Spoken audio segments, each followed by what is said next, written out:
అంటే ఎందుకు అంటే ముఖ్యంగా ఇక్కడ సరే ఓవరాల్ గా అన్ని రాజకీయ పార్టీలు ప్రతి ఒక్కళ్ళు జమిలి జపం చేస్తున్నారనేది 100% అగ్రీ చేయాల్సినటువంటి విషయం. అయితే ముఖ్యంగా జగన్మోహన్ రెడ్డి గారు చెప్తున్నట్టుగా ఏంటి ఆయనకి ప్రత్యేకంగా వచ్చేటువంటి లాభం ఏంటి జమిలి వస్తే?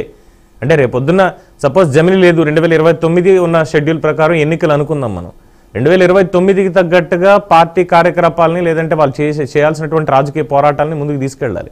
ఇలా కాకుండా ఇప్పుడు జమిలి 27లోనే వచ్చేస్తుంది అంటూ రాజ్యసభ సభ్యుడిగా ఉన్నటువంటి విజయసాయిరెడ్డి గారు చాలా గట్టిగా చెప్తూ ఉండడం, 27లో ఎట్టి పరిస్థితుల్లో మళ్ళీ మనమే అధికారంలోకి వచ్చేస్తాం, మనకే ఎక్కువ లాభం ఉంది అంటూ మాట్లాడడం అంటే వాట్ ఈస్ దట్ పర్టికులర్ ఆ లాభం ఏమిటి ఆయనకి? మరి మోడీ కేంద్ర ప్రభుత్వంలో ఉండి ఖచ్చితంగా జమిలీ పంతం నెరవేర్చుకుంటారు అనేటువంటి నమ్మకం కావచ్చు, లేకపోతే ఈ 6 నెలల కాలంలోనే పథకాలు ఏమీ అమలు చేయకుండా మరి పవన్ కళ్యాణ్ గారి చంద్రబాబు నాయుడు గారి మధ్య విభేదాలు వచ్చి బీజేపీ వీళ్ళందరినీ ఒక ఆట ఆడిస్తుంది అనేటువంటి విషయం. జగన్, చంద్రబాబు, పవన్ కళ్యాణ్ ముగ్గురు కూడా మరి బీజేపీకి వ్యతిరేకంగా అయితే లేరు కదా. ఇక్కడ ముగ్గురు బీజేపీకి బిల్లుకు మద్దతు ఇచ్చిన తర్వాత రేపొద్దున అదే వస్తే ఇవాళటువంటి ప్రజా వ్యతిరేక విధానాలు, పథకాలు అమల్లో లోపాలు ఉన్నాయి అనేది మాత్రం నిర్వివాదాంశం. పథకాల అమల్లో లోపాలను బట్టి ప్రజలు మనకు వస్తారనేటువంటి ఆలోచన ప్రతిపక్షంలో ఉన్న జగన్ కు ఉండటంలో తప్పలేదు కదా. అవును. కాకపోతే దానికి ఆయన సమాయత్తం అయ్యారా? పైకి చెబుతున్నంతగా పార్టీ కార్యవర్గం ఉందా? అసలు పార్టీలో కార్యవర్గం నిర్మాణం ఉందా అనేది మరి ఇప్పుడు చర్చ అవసరం కాదో నాకు తెలియదు, కానీ ఆయన అనుకున్నంతగా ప్రజలకు నేరుగా నేను కనెక్ట్ అయిపోయినంత ఇది పార్టీ కార్యకర్తలు అయితే అంత ఎప్పుడు 27 ఎలక్షన్ రానివ్వండి, 29 ఎలక్షన్ రానివ్వండి, ఇవాళ పార్టీని ఆ రకంగా కార్యవర్గ నిర్మాణాలతో కానీ లేకపోతే సభ్యత్వాలతో కానీ కార్యకర్తలకి మేలు జరిగే విధంగా కానీ లేకపోతే కార్యకర్తలను సమాయత్తం చేసి పార్టీ కోసం మళ్ళీ పోరాటం చేసే స్థితిలో అయితే పార్టీ లేదనేది అయితే నేను చెప్పగలను. ఏంటి ఇటీవల కాలంలో కొన్ని నియామకాలు కూడా ఏదో సంచలనం అవుతున్నట్టుగా కనిపిస్తోంది, దాన్ని బేస్ చేసుకుని జమిలికి వెళ్ళబోతున్నారా? ఒక్కసారి రిపీట్ చేస్తారా? అదే ఈ పార్టీలో నియామకాలు కూడా కొన్ని సంచలనాత్మకంగా నిన్నటి వరకు జరిగినట్టుగా తెలుస్తోంది. సో ఇలాగా ఇదే నియామకాలు నిన్న ఇప్పుడు సద్దల్ గారి ప్లేస్ లో లక్ష్మీభారతి గారు వచ్చారు. లక్ష్మీభారతి గారు లాంటి అర్హతలు, లాంటి చొరవ, లాంటి వాక్చాతుర్యం కలిగిన వాళ్ళు గత 15 సంవత్సరాలుగా పార్టీకి పనిచేసిన వాళ్ళు ఒక్కళ్ళు కూడా దొరకలేదా అని మాబోటి వాళ్ళు ప్రశ్నించడం తప్పైతే దాన్ని ఎవరు ఏం చేయలేము. అందుకనే కామ్గా మిగతా వాళ్ళలాగా బయట పార్టీల నుంచి వచ్చి బయటకు పోయే వాళ్ళలాగా కాకుండా రాజకీయాలు మానేసి మాకున్నటువంటి జర్నలిజం బ్యాక్గ్రౌండ్, లీగల్ బ్యాక్గ్రౌండ్ లో మా వృత్తులు మేము చేసుకునే పరిస్థితి ఒక క్లారిటీ అయితే ఇచ్చారు. సీనియర్ జర్నలిస్టులకి, వైఎస్ జమానా నుంచి వచ్చినటువంటి కొంతమంది నాయకులకి జగన్మోహన్ రెడ్డి గారు క్లారిటీ అయితే ఇచ్చాడు. ఏంటంటే మీకు రాజకీయాలు అనవసరం, నేను అనుకున్న విధంగానే పార్టీని నడుపుతాను అనేటువంటి ఒక క్లారిటీ అయితే ఇచ్చాడు. ఆ క్లారిటీ ప్రకారం మిగతా పార్టీల్లోకి వెళ్ళి అరే వీళ్ళ పార్టీలు మారారా ఇటువంటి వాళ్ళు అనే దానికంటే వైఎస్ మీద ఉన్న అభిమానంతో లేకపోతే మాకున్నటువంటి జర్నలిస్టు పరిజ్ఞానంతో మాకున్నటువంటి విషయాలతోటి రాజకీయాలకు దూరంగా ఉండటమే ఉత్తమం అని చాలా మంది భావిస్తున్నారనే విషయాన్ని జగన్మోహన్ రెడ్డి గ్రహించబోతే 27లో ఎన్నికలు వచ్చినా, 29లో ఎన్నికలు వచ్చినా, రేపొద్దున ఎన్నికలు వచ్చినా పార్టీ అందుకు సమాయత్తంగా లేదు. పార్టీ అంటే జగన్మోహన్ రెడ్డి గారు ఒక్కళ్లే కాదు. తర్వాత ఇంకా క్లియర్ విశ్లేషణ చెప్పాలంటే ఎన్టీ రామారావు గారి సమయంలో ప్రాంతీయ పార్టీ అయినప్పటికీ కూడా కార్యనిర్వాహకం అంతా కూడా చంద్రబాబు గారు చేసి ఉన్నారు. అలాగే కేసీఆర్ గారికి, కేటీఆర్ గారు చేసి ఉన్నారు. ఇవాళ స్టాలిన్ గారికి దయానిధి చేస్తూ ఉన్నాడు. అంటే తనకంటూ ఒక మనుషులతోటి కార్యనిర్వాహం, కార్యకర్తలతోటి అనుసంధానం అయినటువంటి ప్రక్రియ ఉంది. కానీ ఇక్కడ వింతగా ఏంటంటే జగన్మోహన్ రెడ్డి గారు అధికారంలో రావడానికి 10 ఏళ్లు పనిచేశారు. 10 ఏళ్లు పనిచేసిన తర్వాత 5 ఏళ్లు మళ్ళా ఓపికగా వేచి చూశారు, తమకు న్యాయం జరిగినా జరగకపోయినా. ఇవాళ మళ్ళా 5 ఏళ్లు కార్యకర్తలు అంటే కార్యకర్తలు వేరు, అభిమానులు వేరు.